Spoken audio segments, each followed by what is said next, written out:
and it's a learning process and a learning curve. So I would agree with Mr. Chavez that perception is reality. There's a lot we could do better at. Yeah, no, thank you for that very honest answer. I really appreciate that. And again, from our perspective, as we try to look at this process as a way to bridge those gaps, if you will, I'm also curious whether you see, or if there are, maybe you could point them out to us, what are areas from your interest that you believe will intentionally bridge those gaps or create a smaller disconnect? So the reason, again, I won't speak to specifics around the interest because I want to be true to the process of interest-based bargaining, which is allowing us to sit together and come up with those solutions at the table, right? So you'll hear me say that a lot. So it's not me trying to avoid an answer. It's me really trying to be true to an interest-based process perspective to allow our team and your team to sit together and come up with those collaborative solutions on how to bridge that gap.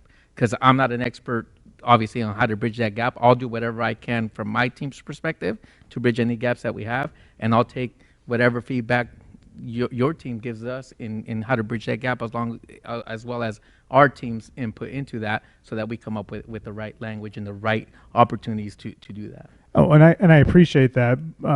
I hope that have I said anything that makes you feel as if we're not being true to the interest? Absolutely not. Okay, I just want to make sure that we're on the same page there. Correct. It sounded a little bit like that, so I wanted to make sure.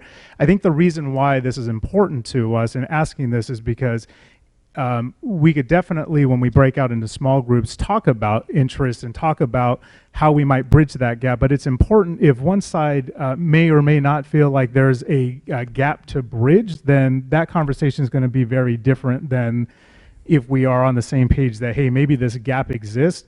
Where in your interest do you see you closing? This is a how we're closing, and this is a how we're closing. And so that's why we're trying to figure out, do you feel that there's a gap? And if so, where in the interest do you see we're trying to close that gap? Because I know that if you were to ask me the same question, we could definitely point to a number of areas to say, here's where we think a disconnect exists, and here's how we're trying to close it. Yes, I 100% agree. As I stated earlier, that perception is reality. So there definitely is a gap, because it sounds like educators, you in this room, as well as others, are saying that there's a gap. So there's a gap, and we need to close that gap. Where in our interest, I would say any area within that we've identified as interest, as well as any area you've identified as interest, right? And this is just within our contract. Obviously, there's other contracts that we would have to do similar interests with in order to come up with solutions to those gaps. But anything within the contract, we're willing to close the gap. Thank you.